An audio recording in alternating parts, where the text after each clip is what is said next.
Yo, what's up, guys? How you guys doing? This is Wavid with Wavy Thoughts and Talks. Listen, man. I know I've been gone for a little while. I had to, handle some of my own things.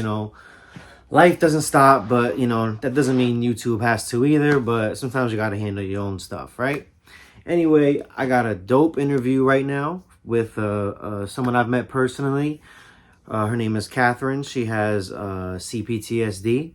It was an amazing interview, and I tried to keep these. I'm trying to make these a little bit shorter. Lots of mine are like an hour, 2 hours. I'm trying to keep it a little bit shorter for y'all, but I really think you're gonna enjoy this one. I always forget to say this, but please comment, like, and subscribe. I'm gonna be dropping more content soon, and probably stuff a little bit more different than this, but we'll see. And just always remember, you are enough. Adios, guys. We just one more thing. You see the pink slippers, right? You see them, right? All right. Hey, what's up, everybody? This is Wavy Thoughts and Talks. My name's David, but everyone calls me Wavid. I do a series on my YouTube where I interview people with different mental health conditions. The point of these is to destigmatize disorders and humanize people afflicted with them. The best way to watch these is from an unbiased, non-judgmental point of view. What I'm trying to do is empathize with someone and put myself in their shoes, and I hope you do the same too. So with that being said, introduce yourself to the people, tell them a little about yourself and what you got going on. Okay, so my name is Katherine. I have CPTSD from childhood trauma. Um, yeah. Okay. Um, what led you into therapy to be diagnosed in the first place? Oh, that's a very good question. Okay, so when I was in an abusive relationship, this was 2 years ago, and during my abuser's rage and gaslighting, I had a very severe panic attack, and I decided to check myself into a psych ward because I was feeling crazy. And so through that experience, I was able to find a therapist, and I was diagnosed.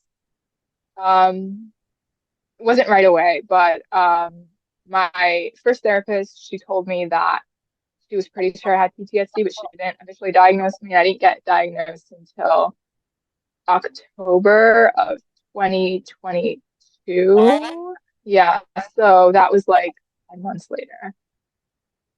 Okay. Okay. When it comes to gaslighting and stuff like that, it'll make you personality for sure, Uh I had a similar type Yeah. I had a similar kind of experience. So let's see. Uh so what was it like being told you have CPTSD? I thought, okay, that's a really good question because I thought they were lying to me. I was like, I'm not that traumatized. Like, it's not that bad. Like, I think that when you experience trauma at such a young age and it's complex, meaning it's chronic and it's continuous, you tend to minimize the abuse that you're going through. So when I first heard like PTSD, I was like, no, like I feel like I'm not that like messed up. Like I feel fine. Like I'm okay. Yeah, probably because like it's like you're sort of used to it, especially because it's complex. It's happening repeatedly. It's persistent usually. Sometimes I don't know, but Yeah.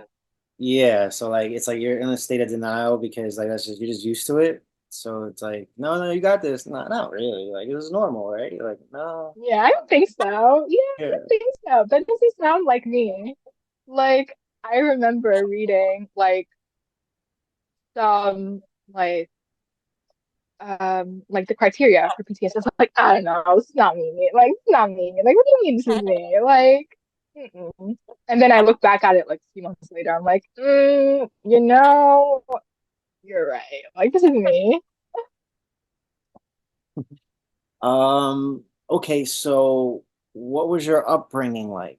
do you think any of the Oh, CPTSD yeah. is due to, do you think the CPTSD is due to your upbringing? And if there is a correlation there, what was your upbringing like that you think might have caused it or caused it to manifest? Okay. That's another very good question. Yes, it And, was from my if things you don't want to talk upbringing. about, by the way, things you don't want to talk about, you don't have to talk about. You don't have to. There's certain things. But yeah, I know. keep going. My bad. Thank you. Thank you. Thank you for clarifying, by the way. So there's no pressure. But Yeah. yes, no, of course from my it was from my upbringing. I did experience sexual, physical, emotional abuse as a child, and like all of the trauma. I think I was about like 8 years old when the abuse started. So starting from like 8, and I think I was like 16 when it stopped. But I definitely, like, looking back at my childhood, I could see a lot of like PTSD manifestations when I was like really young. Like I remember when I was, oh God, there's actually a lot that I look back now. But I just posted about this one the other day, but it was when I was 11, I went to a funeral, and I just kind of like like giggled or like laughed, and I couldn't really connect to like the empathy or the experience of everyone else. I was so like avoidant and dissociated from my emotions that I could not experience the full range of human emotion. And I had like friends like my age, I had like people look at me and they're like, Kat, like what the heck? Like, and I'm like I felt so ashamed. I remember feeling so ashamed, but I just couldn't like connect. Um, so that's like one example. I just remember like I would experience like flashbacks when I was younger, like and nightmares. I think starting when I was like 10 years old. And I remember just like I would even be like sitting in class, like I'd be in like 5th grade, sitting in class. I just feel like whenever I had a flashback, I just feel so ashamed. Like it was like a wave, like a tsunami of like shame. And I don't, yeah, it's like there's no reason for a child to feel so ashamed, right? But I did, Hmm. so a few Yeah. examples, I guess. You actually started getting into the criteria for it. You actually went through two. You gave two examples of the I did. criteria for it that I'm gonna get into. Awesome. So I'm just gonna jump into it because you already kind of just started. So Yeah. now for people watching, PTSD can be diagnosed. It's a diagnosis in the DSM-5, but CPTSD is like a it's like a what they call a construct. So it's not an official diagnosis, but in the ICD, which is like the book that like most of the other world uses, it is an official diagnosis. So like I'm going down the similar criteria for PTSD and complex PTSD through the ICD um, uh, book. So okay, so just so people are aware, so they don't go diagnosing themselves, you have to go see somebody, please. And I don't you can't watch a video and say, oh, I got this. If the shoe fits, then yeah, but don't diagnose yourself. And also, the way this is diagnosed is you have to have these three PTSD. You have to meet these three PTSD symptom criteria, and then you also have to meet the next three, which makes it complex. So it's like one building block, and then the complex part is like an additional. So think of it like that. Okay, so you just said re-experiencing traumatic events as evidenced by intrusive flashback memories or nightmares. Basically, that's what, Yeah. similar. You were talking about having flashbacks. Um, Yeah. And the so, nightmares. Yeah, I had that when I was a child. Yeah. okay, so the next one I guess would be avoidance of traumatic reminders as evidenced by the avoidance of internal or external stimuli. Yeah. I think that because usually people with CPTSD are very dissociated from their emotions and their own experiences, it can be like more difficult to like connect, especially growing up in abuse. Like relationships, like I would say, probably look different for them. And I struggled to, I think the most um, chronic emotions that I felt as a child was shame and anger. Like, I was kind of a ragey child. I'll be honest, kind of ashamed about it, but honestly, I was kind of a ragey child. I was angry a lot of the time. Um, and there's no reason for a child to be so angry unless something is like really wrong. But I didn't take it back then as like I thought that was normal back then because that was all I kind of knew. Yeah. But yeah, so kind of what was that one So that it you was said it was you that's said? okay. It was avoiding traumatic. So like if you got into a car accident, you might want to avoid being in a car, or Ah, like avoiding like, avoid oh, talking about it. I got beat up in this Avoid town, so I talking want to about avoid it. this town because it brings back bad, Right. you know. Yes, I remember that. Because I was dissociated from some of these traumatic, not all of them, some of them I do remember, but some of these experiences, my brain kind of shut off and forgot them. And then I remember I got triggered when I was like 19, and then I started to remember them. So being cut off from those memories, yeah, I'd say that's avoidance. Yeah, yeah, yeah. Um, okay. A persistent sense of threat evidenced by hypervigilance and extreme startle. So you always Yeah. feel like, you always feel like there's something lurking around the corner, and it you get startled easily Yeah. as well. It's like, yeah, I think the best way to describe it is like I was in class. I think it was, yes, 2 days ago. I was sitting in class. Someone just dropped a book on the floor, and like my body goes like, what? Or like I was in a car, and then like all of a sudden, like it's like that hard break, and I'm like gasping. I'm like, what? Like, what was that? Yeah, And yeah, so that's kind of what it looks like. yeah, yeah. You hear that like people who go to war, or even just like in Mhm. like bad inner city neighborhoods, and you're gonna like some you can hear like a tire, like when a car is driving over one of those metal plates in the street. You live in New York City, right? The cars drive over the plates and it Yeah. sounds like a loud bang. Sounds like a gunshot sometimes. Some people they get Yeah. startled with certain things like that, or just went to Mhm. war. You hear a noise like that, it could like startle you, and like or Mhm. just any type of uh yeah, yeah. So you got it. Mhm. So now this is so you have to have those three. Now this is complex PTSD. So you have to have these three on top of the other three. So it's affective dysregulation, which means like it's emotional, like having trouble calming down. Yeah. Yeah, having trouble regulating your emotions for sure. I I mean, I would mostly say like I saw that in its heightened state, like when I was a child and I was like being so angry all the time. I was triggered very easily, and then I would go from like 0 to like 100 like very quickly. But like I would say maybe like if you were to ask me like 2 years ago how that presented for me, I would probably say in an argument or disagreement with someone, it would be like impossible for me to keep my voice at this level. Like it would always be rising.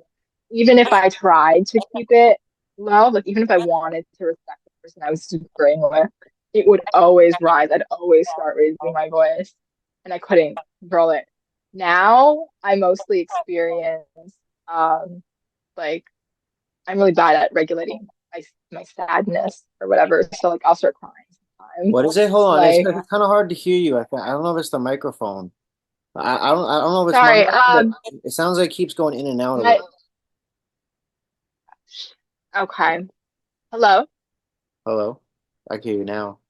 Hello, can you hear me better? Yeah, I can hear you for like brief seconds, and then it goes in and out. All right, maybe I have to speak louder. Try that. Yeah, try that. Okay, so where did I leave off? Uh, I I'm so bad forgot at how this. to. It's okay. I can try to edit this part out. Uh, Shit. No, I'll continue. Like I'll continue. I still remember what I was talking about. all right. What was I talking about? Well, I was saying, what was it? Having trouble calming down and stuff like that. Like, Emotional regulation. Okay, do you want yeah, me to start from the beginning in the emotional regulation? sure, sure, sure. Okay, so all right, as a child, that came up for me a lot as like being very angry. So I went a lot from like 0 to like 100 like very quickly. And if you would ask me 2 years ago, I had a lot of issues like regulating my emotions during disagreements.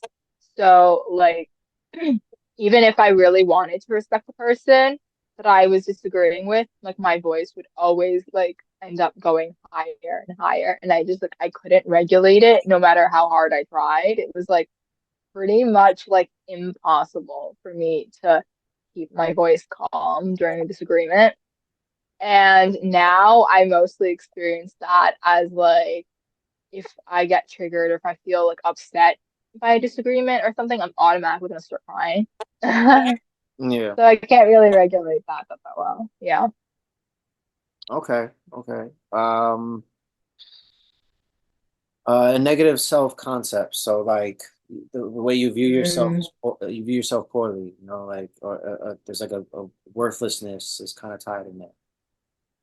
They call it a shameful perspective of oneself. Yeah. Yeah.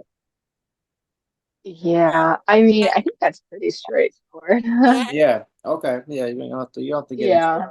Yeah. Disturbed Yeah. relationships, like a difficulty feeling close to others. Yeah.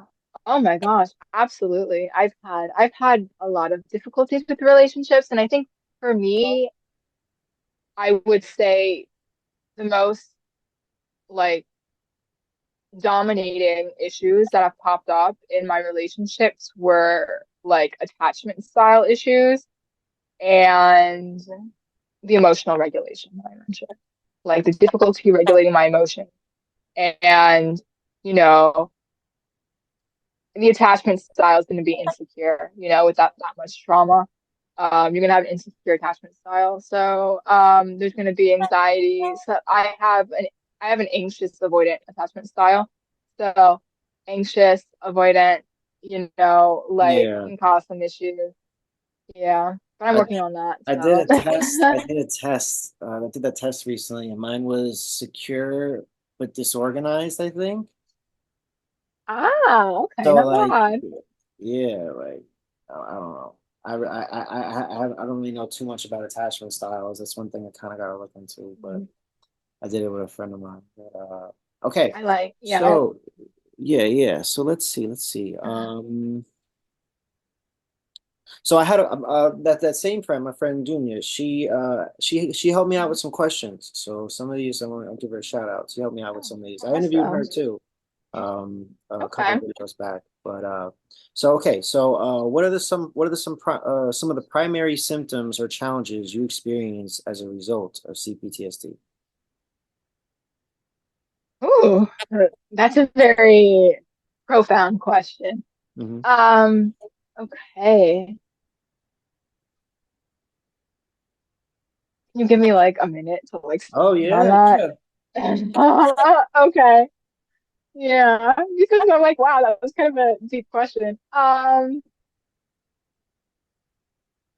Okay. So So I I'd guess probably say, yeah, like what affect? Oh, I'm what? sorry, I don't mean to interrupt. I was saying like what affects you the most negatively throughout your life? You know, that type of thing. Yeah. Yeah. I think that, there's a lot of things that affect me, but I think I'm a very firm believer in the thing that causes us the most pain is the lies we tell ourselves. So I would definitely say the avoidance, the stuff that I'm not willing to accept that happened to me. or the parts of myself that I'm not willing to accept. Yeah. So avoidance, I would say that probably comes up the most. Mm. Okay. Okay. Um, how does CPTSD affect your daily life and relationships? Mm. Oh, okay. I think that whenever I have like a conflict arise, like with someone, my first thought is, oh my gosh, I'm the problem. Oh my gosh, abandonment. Oh my gosh, like they're gonna leave me. I have to like talk to myself and like use logical thinking. And it works, but I have to like constantly remind myself of that. So it's not like automatic like security for me. It's like if I'm triggered, it's like, oh, abandonment. I'm the problem. Shame, abandonment, shame. I'm not good enough. This person's gonna leave me. Right. Yeah. Okay. Yeah. Yeah. I've seen similar stuff. That Hmm. it's like from what I've heard, it's like everything in the world is like shutting down or something like that. Once the person's like trying to Hmm. feel like they're about to be abandoned or whatever, it's like Yeah, I actually, have you ever heard that, like when you feel an emotion, you want to kind of like stay in tune with your body and where you feel it? Have you ever mhm. heard that? Yeah. Right. So I feel abandonment. I get major migraines Mm. whenever I feel It's a abandoned as physical partner. symptom. That's crazy. Yeah, Yeah. that's Yeah. that. No, let me stop. Um, yeah, no, man, that's rough. All right, so let me see. What coping mechanisms? I like this one. What coping mechanisms have you found helpful in managing the symptoms of CPTSD? So, are there any coping mechanisms like some people OCD? They I don't know. They have to like they have an impulse, they have a thought, and then like that thought they have to do it like they have an impulse to do something and they have to do it and then you know that alleviates it temporarily, but like do you have something Yeah. that helps you like in the long run maybe or even just in the short term, Okay. you I'll know? Yeah. yeah. I'll talk about because while you were talking, I had two symptoms kind of pop up that I was thinking of, and that was like, the shameful view of myself and um acting on impulse, which is also something that people with CPTSD are Yeah. usually the impulsive. And I definitely was. But what helps me with that, I think it's, I hated the person that I was like 2 years ago. I hated myself. Like I couldn't think of a single good thing about myself. I had so many harmful thoughts going on in my head toward myself. And I thought to myself, well, I don't like, so I'm going to change myself for the better. I'm going to be the person that I want to be. Mm-hmm. And so continuously showing up as the person that I need to be for myself, to like reparent myself and to spread kindness to everyone. That's what helps me with my self-esteem is just being the best I can be and always trying to be better because it's harder to be ashamed when you know that you can accept that you've made mistakes and you're continuously trying to do better. So it's kind of putting the ego aside and getting like getting more humble and being like, okay, well, I made a mistake. And you know what? I don't want to make anyone feel upset. And just doing the best that you possibly can and showing up as the best person that you possibly can every day.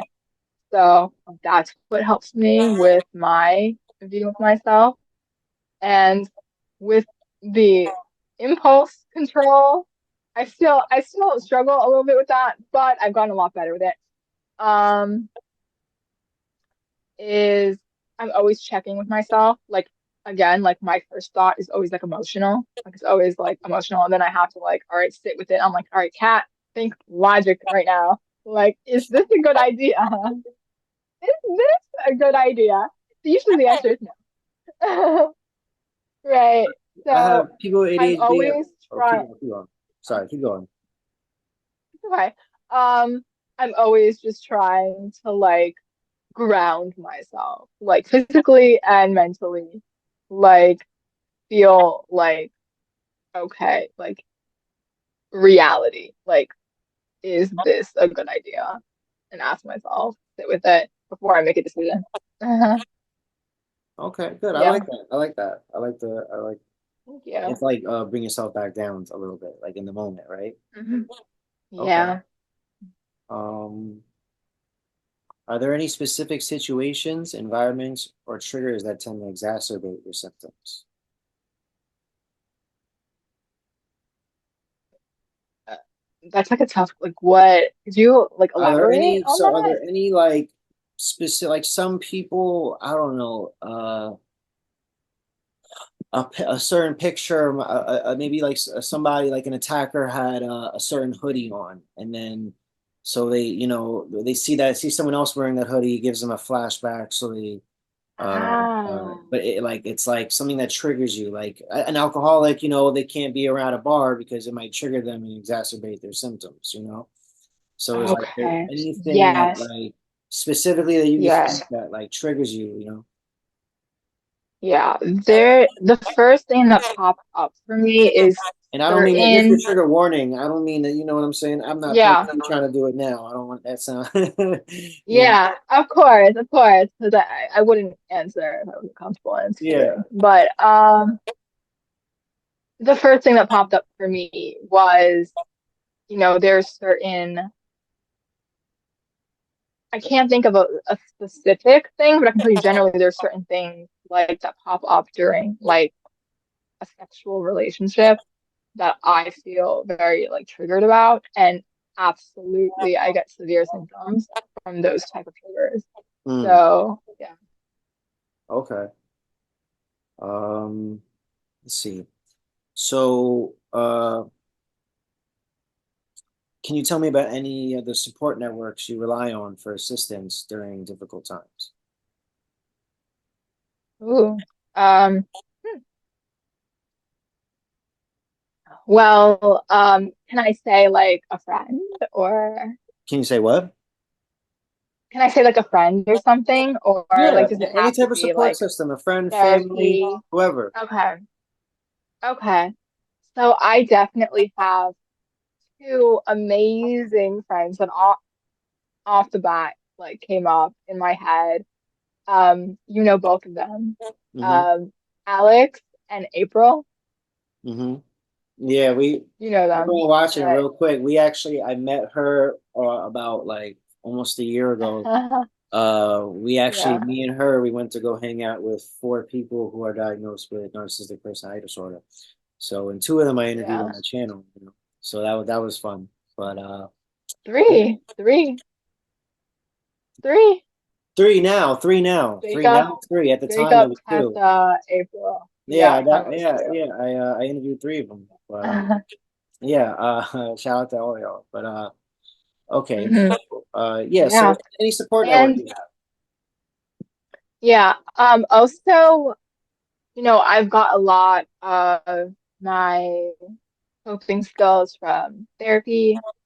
So therapy's been very good at helping me make better decisions for myself and trying like to like release those emotions and like if I ever have like, a situation or something, like I'll be able to address that I'm being triggered or something, how to deal with those triggers and how to deal with the situation from a clearer mindset, which that is what therapy has helped me with, just viewing things more logically.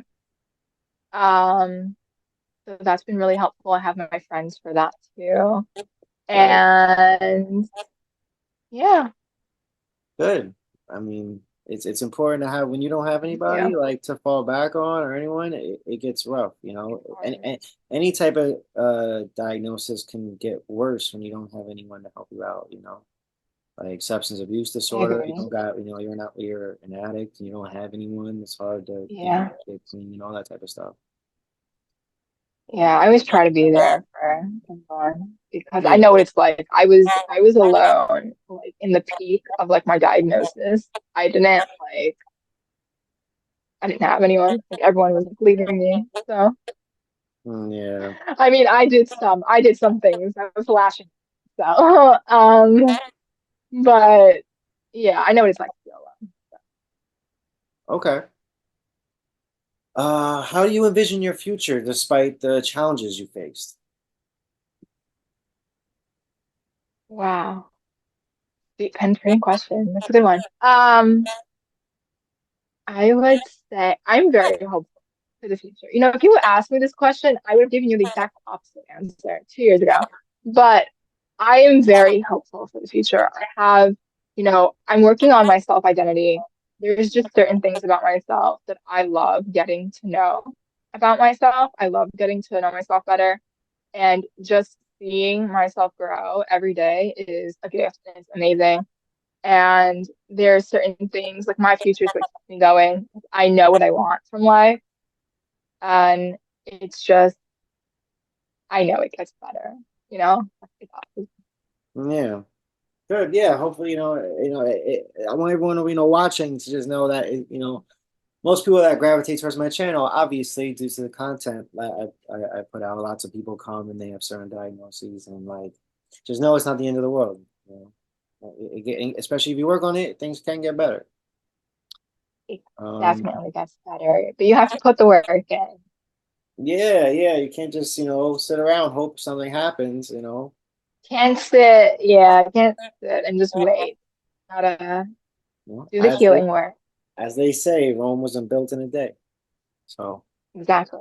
Yeah. you know all right, so have you encountered any misconceptions or stigmas related to CPTSD, and how do you address them? Ooh. Um, hmm, I don't, I don't think. You know, there's like a few things I've heard about it that I like disagree with, but I don't really view it as like, I don't know.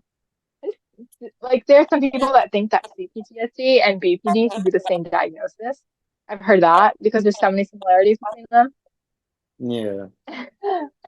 And I've also heard like, oh, that people with CP it's hard to have a relationship with people with like CPTSD, which I guess it can be, but quite frankly, I do think that if both people are self-aware, then is absolutely very possible to have a healthy relationship. So, All right, there you go. See, look, I like the positivity, you know what I'm saying? yeah. I mean that's really how I think. And I really work on my mindset a lot. Like because I used to think like oof, the opposite. Like but you know, it's all about like what you feed yourself, you know? Yeah, yeah, What you feed definitely. to your brain, you know? Yeah, yeah, definitely, definitely. um so how do you view yourself now that, I guess, now that it's been 2 years since you've been diagnosed, and you know Yeah. um have, I guess, worked on yourself and all that, like we were just talking about. So how do you view yourself now? It fluctuates. I'd probably say it fluctuates. But um I think if nothing happens, I feel really happy and content with myself. There are brief moments in conflict where I feel that shame again, or if I'm triggered, or if I'm thinking about something that I'm avoiding, which usually avoidance, you know, that's shame that you're avoiding. Um, then then I will feel that fluctuation and I will think of myself negatively. But I would say usually, like every day, I view myself much more positively and I have a much higher opinion of myself than I did before. So yeah, All right, good, good. See, thank you. see, I like that. I like the growth. I like to hear the growth. Uh, Thank you. Thank you. yeah, So how do you view the world? Or how do you view other people Oh slash the my. world? When I say the real world, I mean, Ooh. the environment from which you are, you're currently situated in. Okay. That's yeah. I'm gonna go with that's no, because that's a really interesting question. I remember, all right, the world, I'm gonna start with the world because I was just thinking about this a few weeks ago. And there's like certain experiences that, I've had that instantaneously I automatically assume other people have had as well. Like even though it's like a really like crazy experience, like a really abusive experience, I will automatically assume that almost everyone else has experienced this too.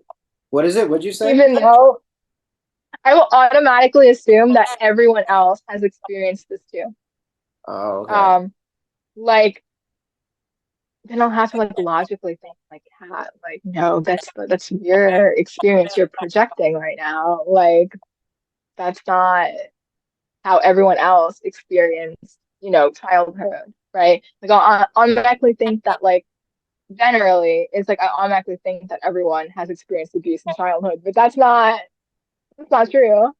Um, so I have to be like, Cat, no, some people are actually healthy people. Like, Yeah.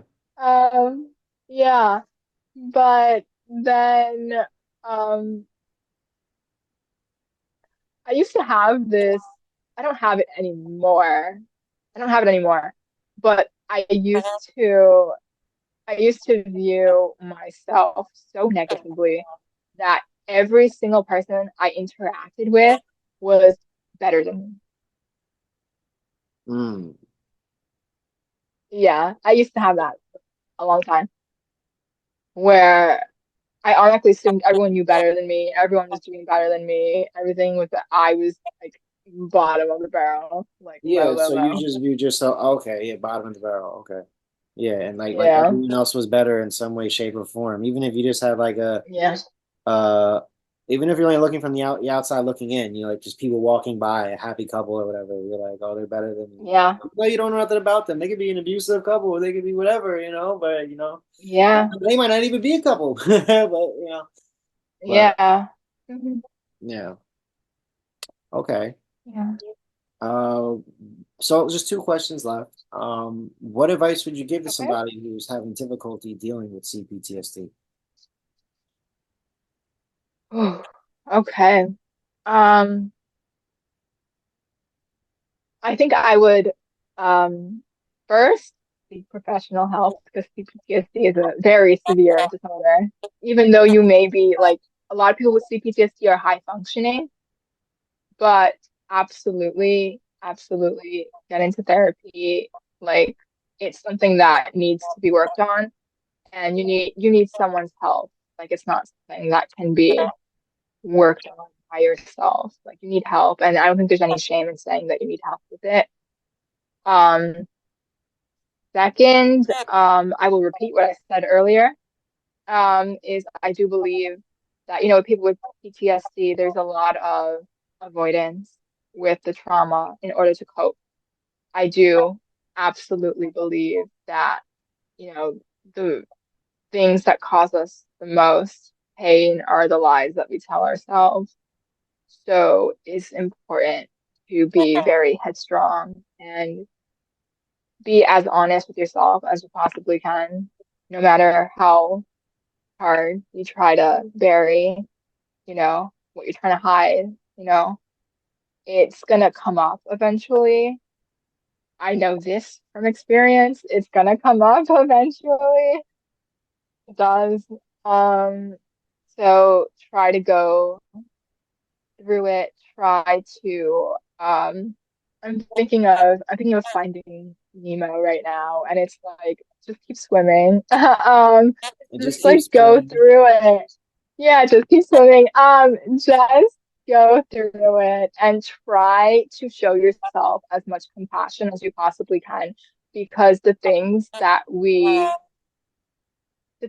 feed with shame are sustained by shame, and the things that we feed through compassion are sustained through compassion. So I like that.